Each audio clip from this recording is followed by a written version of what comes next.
नमस्कार दर्शक बंधु मु प्रवीण आपण माने देखुछंती ओडिया न्यूज टॉक। वीडियोटी जदि भल लगे ताहेले गोटे लाइक कमेंट एवं सब्सक्राइब करने पई आद्य भूलिबे नाही। चलो आसंतु राज्य देश तथा विदेश रे रहिथिबा मुख्य खबर उपरे नजर पकाइबा। आजिर प्रथम खबर आजिठु पागरे आसीपारे परिवर्तन। दुई जिल्ला को येलो वार्निंग। आज अभ्यंतरीण ओडिशार किछि स्थान रे हालुकारु मध्य धारणर वर्षा होई पारे। केन्दुझर एवं मयूरभंज जिला को प्रबल वर्षा पाई येलो वार्निंग जारी करा जायछि। ଏହା ପରଠୁ ବର୍ଷାର ପରିମାଣ କମିବ। କିଛି ସ୍ଥାନରେ ହାଲୁକା ବର୍ଷା ହୋଇପାରେ। ଉତ୍ତର ପଶ୍ଚିମ ବଙ୍ଗୋପସାଗର ଏବଂ ସଂଲଗ୍ନ ଉତ୍ତର ଓଡ଼ିଶା ପଶ୍ଚିମ ଉପକୂଳରେ ସୃଷ୍ଟି ହୋଇଥିବା ଅବପାତ ବର୍ତ୍ତମାନ ଦକ୍ଷିଣ ଝାରଖଣ୍ଡ ଓ ଉତ୍ତର ଅଭ୍ୟନ୍ତରୀଣ ଓଡ଼ିଶା ପୂର୍ବବର୍ତ୍ତୀ ଅଞ୍ଚଳରେ ସକ୍ରିୟ ରହିଛି। ଆସନ୍ତା 24 ଘଣ୍ଟାରେ ପଶ୍ଚିମ ଉତ୍ତର ପଶ୍ଚିମ ଦିଗ ଦେଇ ଉତ୍ତର ଛତିଶଗଡ଼ ଓ ଦକ୍ଷିଣ ଝାରଖଣ୍ଡ ଦେଇ ଉପକୂଳ ଅତିକ୍ରମ କରିବାର ସମ୍ଭାବନା ରହିଛି। ପ୍ରଭାବରେ ରାଜ୍ୟର ଅଧିକାଂଶ ସ୍ଥାନରେ ହାଲୁକାରୁ ମଧ୍ୟ ଧରଣର ବର୍ଷା ସହ କିଛି ଅଞ୍ଚଳରେ ପ୍ରବଳ ବର୍ଷାର ସମ୍ଭାବନା ରହିଛି। ପରବର୍ତ୍ତୀ ଖବର ବଦଳିଲା ସ୍କୁଲ ପରୀକ୍ଷା ବ୍ୟବସ୍ଥା। ତୃତୀୟରୁ ଅଷ୍ଟମ ଶ୍ରେଣୀ ପର୍ଯ୍ୟନ୍ତ ବର୍ଷକୁ 4ଟି ପରୀକ୍ଷା। ଓଡ଼ିଶାର ସ୍କୁଲ ଶିକ୍ଷା ବ୍ୟବସ୍ଥାରେ ଆସିଛି ବଡ଼ ପରିବର୍ତ୍ତନ। ବିଦ୍ୟାଳୟ ଓ ଗଣଶିକ୍ଷା ବିଭାଗ ଛାତ୍ରଛାତ୍ରୀଙ୍କର ମୂଲ୍ୟାୟନ ପ୍ରଣାଳୀକୁ ଅଧିକ ବୈଜ୍ଞାନିକ ଓ ନିରନ୍ତର କରିବା ପାଇଁ ନୂଆ ଆସେସମେଣ୍ଟ ଫ୍ରେମୱାର୍କ ଲାଗୁ କରିଛନ୍ତି। ଏହି ବ୍ୟବସ୍ଥା ତୁରନ୍ତ କାର୍ଯ୍ୟକାରୀ ହେବ ଏବଂ ରାଜ୍ୟର ସମସ୍ତ ସରକାରୀ ଓ ସରକାରୀ ଅନୁଦାନ ପ୍ରାପ୍ତ ବିଦ୍ୟାଳୟରେ ପାଳନ କରାଯିବ। ନୂଆ ନିୟମ ଅନୁସାରେ ତୃତୀୟରୁ ଅଷ୍ଟମ ଶ୍ରେଣୀର ଛାତ୍ରଛାତ୍ରୀମାନେ ବର୍ଷକୁ ମୋଟ 4ଟି ପରୀକ୍ଷା ଦେବେ। ଏପ୍ରିଲରୁ ସେପ୍ଟେମ୍ବର ମଧ୍ୟରେ ଗୋଟିଏ ଫର୍ମେଟିଭ୍ ଆସେସମେଣ୍ଟ FA1 ଓ ଗୋଟିଏ ସमेटिव ଆସେସମେଣ୍ଟ SA1 ହେବ। ସେହିପରି ଅକ୍ଟୋବରରୁ ମାର୍ଚ୍ଚ ମଧ୍ୟରେ FA2 ଓ SA2 ଅନୁଷ୍ଠିତ ହେବ। ଏହି ବ୍ୟବସ୍ଥା ମାଧ୍ୟମରେ ଛାତ୍ରଛାତ୍ରୀଙ୍କର ପାଠପଢ଼ା ଅଗ୍ରଗତିକୁ ବର୍ଷ ସାରା ନିୟମିତ ଭାବେ ମୂଲ୍ୟାୟନ କରାଯିବ। ପ୍ରତ୍ୟେକ ବିଷୟରେ ଫର୍ମେଟିଭ୍ ପରୀକ୍ଷା 25 ନମ୍ବର ଲେଖାଏଁ ହେବ। ସमेଟିଭ୍ ପରୀକ୍ଷା 50 ନମ୍ବର ରହିବ। ଏହା ବ୍ୟତୀତ ଶିକ୍ଷକଙ୍କ ନିରନ୍ତର ପର୍ଯ୍ୟବେକ୍ଷଣ ଓ ଶିକ୍ଷାଗୃହରେ ଛାତ୍ରଛାତ୍ରୀଙ୍କର ସକ୍ରିୟତାକୁ ଆଧାର କରି ପ୍ରତ୍ୟେକ ବିଷୟରେ ଆଉ 25 ନମ୍ବର ଦିଆଯିବ। ଏହିପରି ଭାବେ ସମ୍ପୂର୍ଣ୍ଣ ଶିକ୍ଷାବର୍ଷରେ ମୋଟ 1200 ନମ୍ବରର ମୂଲ୍ୟାୟନ କରାଯିବ। ପରବର୍ତ୍ତୀ ଖବର ଶ୍ରୀକ୍ଷେତ୍ର ସହ ଯୋଡ଼ି ହେଲା ସାବର ଶ୍ରୀକ୍ଷେତ୍ର ଗଡ଼ିଲା ପୁରୀ କୋରାପୁଟ ଏକ୍ସପ୍ରେସ୍। ଓଡ଼ିଶାର ରେଳ ଯୋଗାଯୋଗ ଇତିହାସରେ ଯୋଡ଼ି ହୋଇଛି ଆଉ ଏକ ସ୍ୱର୍ଣ୍ଣ ଅଧ୍ୟାୟ। ଆଜି ଶ୍ରୀକ୍ଷେତ୍ର ପୁରୀ ସହ ସାବର ଶ୍ରୀକ୍ଷେତ୍ର କୋରାପୁଟର ସିଧାସଳଖ ରେଳ ସଂଯୋଗ ସ୍ଥାପିତ ହୋଇଛି।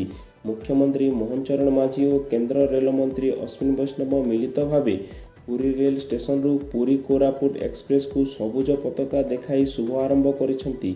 ଏହାସହ ବ୍ରହ୍ମପୁର ସୁରତ ଅମୃତ ଭାରତ ଏକ୍ସପ୍ରେସର ଦୈନିକ ଚଳାଚଳର ମଧ୍ୟ ଶୁଭାରମ୍ଭ କରିଛନ୍ତି।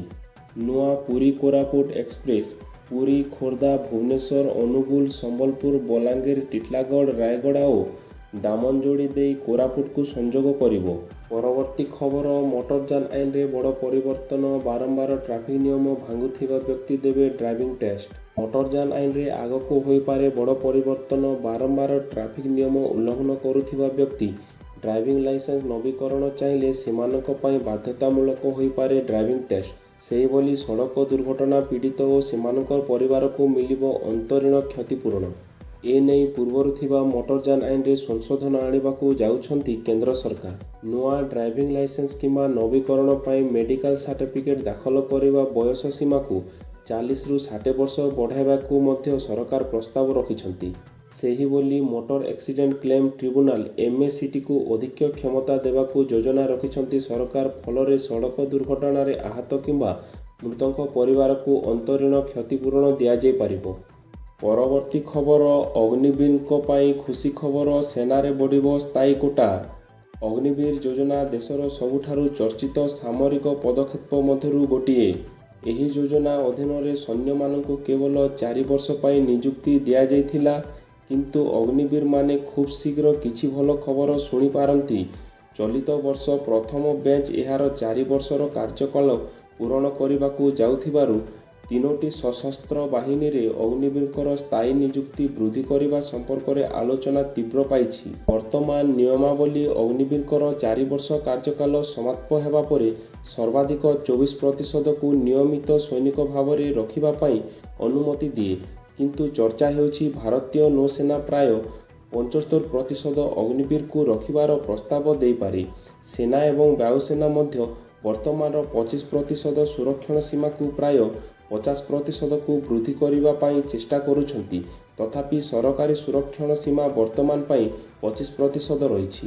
ପରବର୍ତ୍ତୀ ଖବର, ଆସନ୍ତା 9ରେ ହୀରାକୁଦରୁ ଛଡ଼ାଯିବ ଚଳିତ ବର୍ଷର ପ୍ରଥମ ବନ୍ୟା ଜଳ। ଦିନ 11ଟାରେ ଖୋଲିବ ଗେଟ୍। ଲଗାଣ ବର୍ଷା ପ୍ରଭାବରେ ଓଡ଼ିଶାର ବିଭିନ୍ନ ନଦୀରେ ଜଳସ୍ତର ବଢ଼ୁଥିବା ବେଳେ ହୀରାକୁଦ ଜଳଭଣ୍ଡାରରୁ ମଧ୍ୟ ବ୍ୟାପକ ପରିମାଣର ଜଳ ପ୍ରବେଶ କରୁଛି।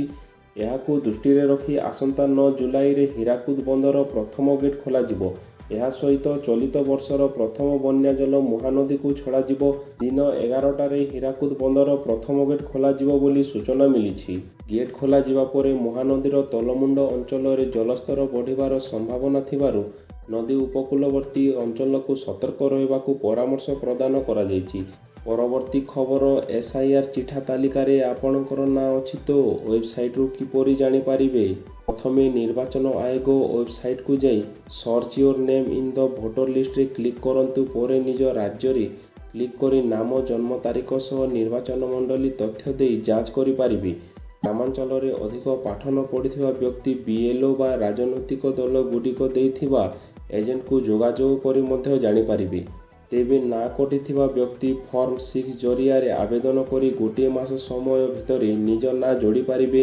ଅଗଷ୍ଟ 5 ସୁଦ୍ଧା ଆପତ୍ତି ଜଣାଇଲେ ERO ଓ AERO ମାନଙ୍କ ଦ୍ୱାରା ଯାଞ୍ଚ ହୋଇ ସେପ୍ଟେମ୍ବରରେ ଚୂଡ଼ାନ୍ତ ତାଲିକା ପ୍ରକାଶ ପାଇବ। ପରବର୍ତ୍ତୀ ଖବର, ରଥଯାତ୍ରାରେ କଡ଼ନ ପାସ୍ ଉପରେ କଡ଼ା କଟକଣା। ଗତକାଲି ବିଶ୍ୱ ପ୍ରସିଦ୍ଧ ଘୋଷଯାତ୍ରା 2026 ପାଇଁ ଶେଷ ସମନ୍ୱୟ କମିଟି ବୈଠକ ଅନୁଷ୍ଠିତ ହୋଇଛି। ବୈଠକରେ କଡ଼ନ ପାସ୍ ଉପରେ ଜିଲ୍ଲାପାଳଙ୍କୁ କଡ଼ା ନିର୍ଦ୍ଦେଶ ଦେଇଛନ୍ତି ମୁଖ୍ୟମନ୍ତ୍ରୀ ମୋହନ ଚରଣ ମାଝୀ। ନିୟମ ଅନୁସାରେ ଗୋଟେ ବି ଅଧିକ କଡ଼ନ ପାସ୍ ୟୁଜ୍ ନ କରିବାକୁ ଦେଇଛନ୍ତି କଡ଼ା ନିର୍ଦ୍ଦେଶ। ନୀତିକାନ୍ତି ସହ ଜଡ଼ିତ ସେବକ ଓ କର୍ମଚାରୀଙ୍କ ବ୍ୟତୀତ ଆଉ କାହାକୁ ପାସ୍ ଦିଆଯିବନି ବୋଲି କହିଲେ ମୁଖ୍ୟମନ୍ତ୍ରୀ। ଆଶା କରୁଅଛି ଆଜିର ଗୁରୁତ୍ୱପୂର୍ଣ୍ଣ ଖବର ଆପଣମାନଙ୍କୁ ନିଶ୍ଚୟ ଭଲ ଲାଗିଥିବ। ଯଦି ଭଲ ଲାଗିଥାଏ ତାହେଲେ ଗୋଟିଏ ଲାଇକ୍, କମେଣ୍ଟ ଏବଂ ସବସ୍କ୍ରାଇବ୍ କରିବା ପାଇଁ ଆଦୌ ଭୁଲିବେ ନାହିଁ। ଧନ୍ୟବାଦ।